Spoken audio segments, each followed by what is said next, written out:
Hello, ghouls, and welcome to this week's first read-along. So the lecture this week is going to be about a history of the Gothic more generally, a bit of an overview. Of course, it's not going to be able to cover everything because the Gothic exists in many forms in many different countries, and we've been going since at least the 18th century. So it's definitely not going to cover everything. But hopefully we'll get a bit more of an overview. I'll be finally leaving my period of expertise a little bit. Did in the very first one, and we're going back to that sort of idea of providing more of an overview. So what I thought I'd do this week for the read along, I'm going to try and be good about doing these every day. And I'm going to share with you every day, usually a short story from different traditions of the Gothic or different branches of the Gothic. I'm also going to try and consciously include a few different countries as well, so that you're seeing some of the ways in which the Gothic appears in different traditions. I'm also picking some stories that are some of my favorites. So it's going to be a little bit of a mix. Today, I'm going to be reading a story by Ambrose Bierce, and I had such a lot of thought about which one to pick because I really enjoy Ambrose Bierce's fiction. And so I was a little bit torn, but I thought I'll go for the most famous one within that sort of weird fiction, supernatural vein. And so the story that I'm reading today is That Damned Thing, which is quite a good example, I think, of cosmic horror, as Lovecraft talked about, obviously, in his essay on the supernatural in fiction.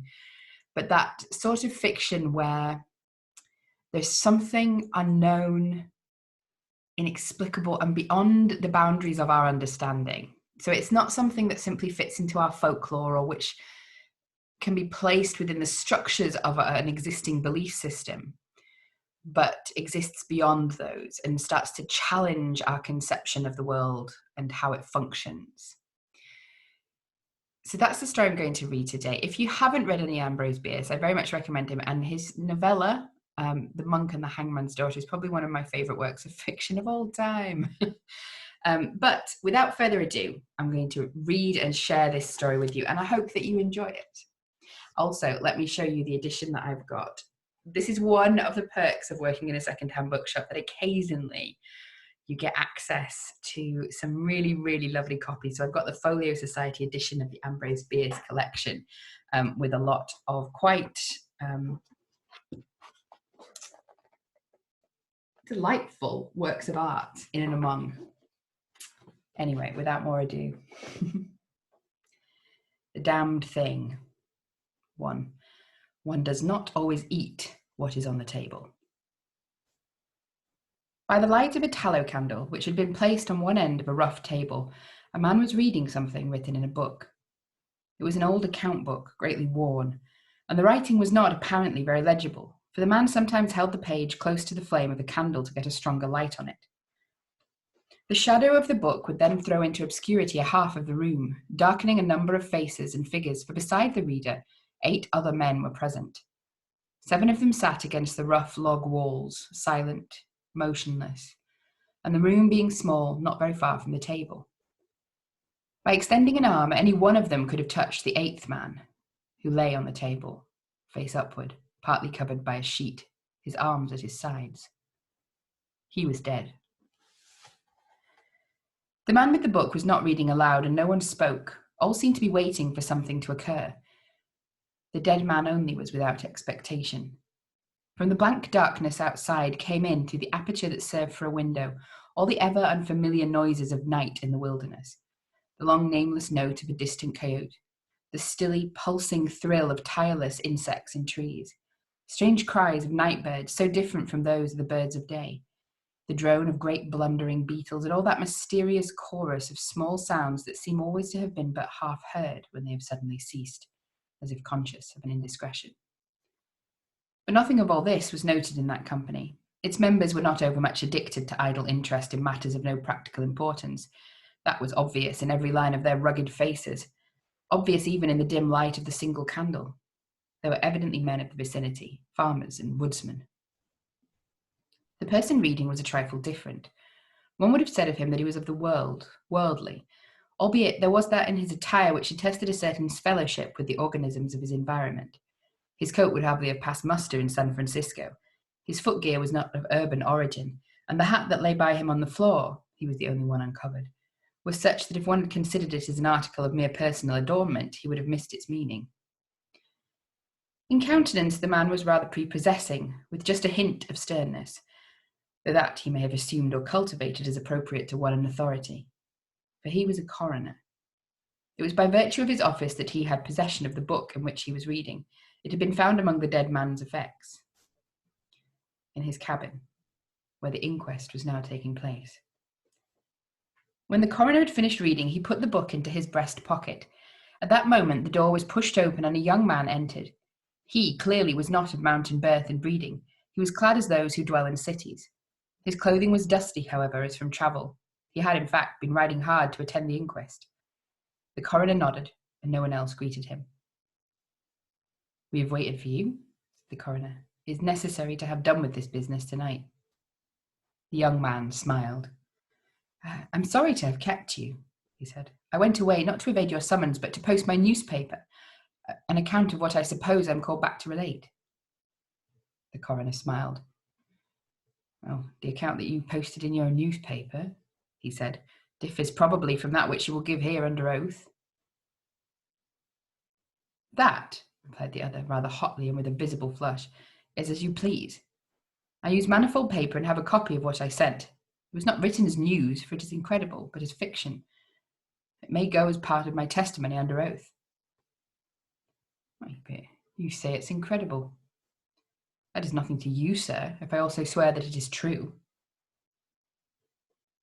The coroner was silent for a time, his eyes upon the floor. The men about the sides of the cabin talked in whispers, but seldom withdrew their gaze from the face of the corpse. Presently the coroner lifted his eyes and said, "We will resume the inquest." The men removed their hats. The witness was sworn. "What is your name?" the coroner asked. "William Harker." "Age?" 27. "You knew the deceased, Hugh Morgan?" "Yes." "You were with him when he died?" "Near him." "How did that happen? In your presence, I mean." "I was visiting him at this place to shoot and fish. A part of my purpose, however, was to study him and his odd solitary way of life. He seemed a good model for a character in fiction. I sometimes write stories." "I sometimes read them." "Thank you." "Oh, stories in general, not yours." Some of the jurors laughed. Against a somber background, humour shows high lights. Soldiers in the intervals of battle laugh easily, and a jest in the death chamber conquers by surprise. "Relate the circumstances of this man's death," said the coroner. "You may use any notes or memoranda that you please." The witness understood. Pulling a manuscript from his breast pocket, he held it near the candle and, turning the leaves until he found the passage that he wanted, began to read. 2. What may happen in a field of wild oats. Ellipses. The sun had hardly risen when we left the house. We were looking for quail, each with a shotgun, but we had only one dog. Morgan said that our best ground was beyond a certain ridge that he pointed out, and we crossed it by a trail through the chaparral. On the other side was comparatively level ground, thickly covered with wild oats. As we emerged from the chaparral, Morgan was but a few yards in advance. Suddenly we heard, at a little distance to our right and partly in front, a noise as of some animal thrashing about in the bushes, which we could see were violently agitated. "We've started a deer," I said. "I wish we'd brought a rifle." Morgan, who had stopped and was intently watching the agitated chaparral, said nothing, but had cocked both barrels of his gun and was holding it in readiness to aim. I thought him a trifle excited, which surprised me, for he had a reputation for exceptional coolness, even in moments of sudden and imminent peril. "Oh, come," I said. "You're not going to fill up a deer with quail shot, are you?" Still he did not reply, but catching a sight of his face as he turned it slightly towards me, I was struck by the intensity of his look. Then I understood that we had serious business in hand, and my first conjecture was that we had jumped a grizzly. I advanced to Morgan's side, cocking my piece as I moved. The bushes were now quiet and the sounds had ceased, but Morgan was as attentive to the place as before. "What is it? What the devil is it?" I asked. "That damned thing," he replied without turning his head. His voice was husky and unnatural. He trembled visibly. I was about to speak further when I observed the wild oats near the place of the disturbance moving in the most inexplicable way. I can hardly describe it. It seemed as if stirred by a streak of wind, which not only bent it, but pressed it down, crushed it so that it did not rise. And this movement was slowly prolonging itself directly towards us. Nothing that I had ever seen had affected me so strangely as this unfamiliar and unaccountable phenomenon. Yet I'm unable to recall any sense of fear. I remember, and tell it here because singularly enough I recollected it then, that once, in looking carelessly out of an open window, I momentarily mistook a small tree close at hand for one of a group of larger trees at a little distance away. They looked the same size as the others, but being more distinctly and sharply defined in mass and detail, seemed out of harmony with them. It was a mere falsification of the law of aerial perspective, but it startled, almost terrified me.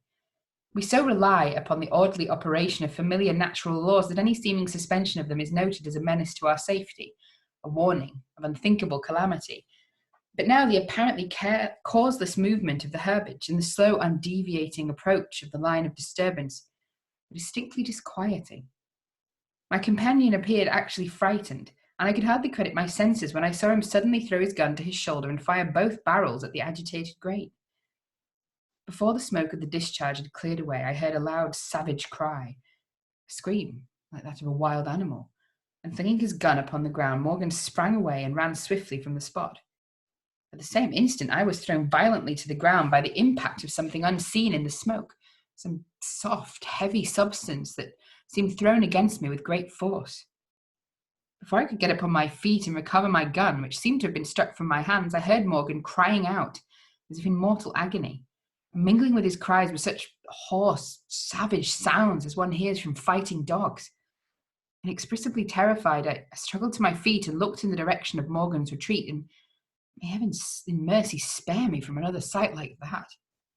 At a distance of less than 30 yards was my friend, down upon one knee, his head thrown back at a frightful angle, hatless, his long hair in disorder, and his whole body in violent movement from side to side, backward and forward. His right arm was lifted, and seemed to lack the hand, at least I could see none. The other arm was invisible. At times, as my memory now reports this extraordinary scene, I could discern but a part of his body. It was as if he'd been partly blotted out. I cannot otherwise express it. Then a shifting of his position would bring it all into view again. All this must have occurred within a few seconds, yet in that time Morgan assumed all the postures of a determined wrestler vanquished by superior weight and strength. I saw nothing but him, and him not always distinctly. During the entire incident, his shouts and curses were heard as if through an enveloping uproar of such sounds of rage and fury as I've never heard from the throat of man or brute. For a moment only, I stood irresolute. Then, throwing down my gun, I ran towards my friend's assistance. I had a vague belief that he was suffering from a fit or some form of convulsion. Before I could reach his side, he was down and quiet. All sounds had ceased, but with a feeling of such terror as even these awful events had not inspired, I now saw again the mysterious movement of the wild oats, prolonging itself from the trampled area around the prostrate man toward the edge of a wood. It was only when it had reached the wood that I was able to withdraw my eyes and look at my companion. He was dead. 3. A man, though naked, may be in rags. The coroner rose from his seat and stood beside the dead man. Lifting an edge of the sheet, he pulled it away, exposing the entire body, altogether naked and showing in the candlelight a clay-like yellow. It had, however, broad maculations of bluish black, obviously caused by extravasated blood from contusions. The chest and sides looked as if they'd been beaten with a bludgeon. There were dreadful lacerations, and the skin was torn in strips and shreds. The coroner moved round to the end of the table and undid a silk handkerchief which had been pressed under the chin and knotted on the top of the head. When the handkerchief was drawn away, it exposed what had been the throat. Some of the jurors who had risen to get a better view repented their curiosity and turned away their faces. Witness Harker went to the open window and leaned out across the sill, faint and sick. Dropping the handkerchief upon the dead man's neck, the coroner stepped to an angle of the room, and from a pile of clothing produced one garment after another, each of which he held up a moment for inspection. All were torn and stiff with blood. The jurors did not make a closer inspection. They seemed rather uninterested. They had, in truth, seen all this before, the only thing that was new to them being Harker's testimony. "Gentlemen," the coroner said, "you have no more evidence, I think. Your duty has already been explained to you. If there is nothing you wish to ask, you may go outside and consider your verdict." The foreman rose, a tall, bearded man of 60, coarsely clad. "I should like to ask one question, Mr. Coroner," he said. "What asylum did this, your last witness, escape from?" "Mr. Harker," said the coroner, gravely and tranquilly, "from what asylum did you last escape?" Harker flushed crimson again, but said nothing, and the 7 jurors rose and solemnly filed out of the cabin. "If you have done insulting me, sir," said Harker, as soon as he and the officer were left alone with the dead man, "I suppose I'm at liberty to go." "Yes." Harker started to leave, but paused with his hand on the door latch. The habit of his profession was strong in him, stronger than his sense of personal dignity. He turned about and said, "That book you have there, I recognize it as Morgan's diary. You seem greatly interested in it. You read in it while I was testifying. May I see it? The public would like—" "The book will cut no figure in this matter," replied the official, slipping it into his coat pocket. "All the entries in it were made before the writer's death." As Harker passed out of the house, the jury re-entered and stood about the table, on which the now covered corpse showed under the sheet with sharp definition. The foreman seated himself near the candle, produced from his breast pocket a pencil and scrap of paper, and wrote rather laboriously the following verdict, which, with various degrees of effort, all signed. "We, the jury, do find that the remains come to their death at the hands of a mountain lion, but some of us thinks, all the same, they had fits." 4. An explanation from the tomb. In the diary of the late Hugh Morgan are certain interesting entries, having possibly a scientific value as suggestions. At the inquest upon his body, the book was not put in evidence. Possibly the coroner thought it not worthwhile to confuse the jury. The date of the first of the entries mentioned cannot be ascertained. The upper part of the leaf is torn away. The part of the entry remaining follows. Would run in a half circle, keeping his head turned always toward the centre, and again he would stand still, barking furiously. At last he ran away into the brush as fast as he could go. I thought at first that he'd gone mad, but on returning to the house found no other alteration in his manner than what was obviously due to a fear of punishment. Can a dog see with his nose? Do odours impress some cerebral centre with images of the thing that emitted them? September 2nd. Looking at the stars last night as they rose above the crest of the ridge east of the house, I observed them successively disappear, from left to right. Each was eclipsed but an instant, and only a few at the same time, but along the entire length of the ridge, all that were within a degree or two of the crest were blotted out. It was as if something had passed along between me and them, but I could not see it, and the stars were not thick enough to define its outline. I don't like this. Several weeks' entries are missing, 3 leaves being torn from the book. September 27th. It has been about here again. I find evidences of its presence every day. I watched again all last night in the same cover, gun in hand, double charged with buckshot. In the morning, the fresh footprints were there as before, yet I would have sworn that I did not sleep. Indeed, I hardly sleep at all. It's terrible, unsupportable. If these amazing experiences are real, I shall go mad. If they're fanciful, I'm mad already. October 3rd. I shall not go. It shall not drive me away. No, this is my house, my land. God hates a coward. October the 5th. I can stand it no longer. I've invited Harker to pass a few weeks with me. He has a level head. I can judge from his manner if he thinks me mad. October 7th.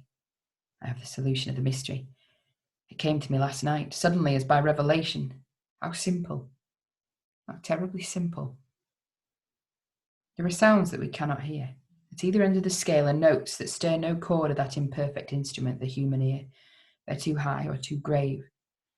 I've observed a flock of blackbirds occupying an entire treetop, the top of several trees, and all are in full song, and suddenly, in a moment, at absolutely the same instant, all spring into the air and fly away.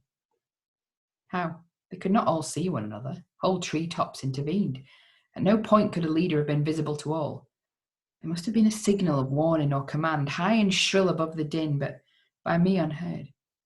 I've observed too the same simultaneous flight when all was silent, among not only blackbirds, but other birds, quail for example, widely separated by bushes, even on opposite sides of a hill.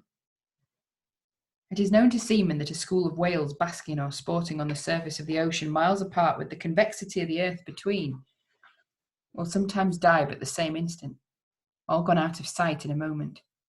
The signal has been sounded, too grave for the ear of the sailor at the masthead and his comrades on the deck, who nevertheless feel its vibrations in the ship as the stones of a cathedral are stirred by the bass of the organ. As with sounds, so with colours. At each end of the solar spectrum, the chemist can detect the presence of what are known as actinic rays. They represent colours, integral colours in the composition of light, which we are unable to discern. The human eye is an imperfect instrument. Its range is but a few octaves of the real chromatic scale. I'm not mad. There are colours that we cannot see. And God help me. The damn thing is of such a colour. I hope you enjoyed this story.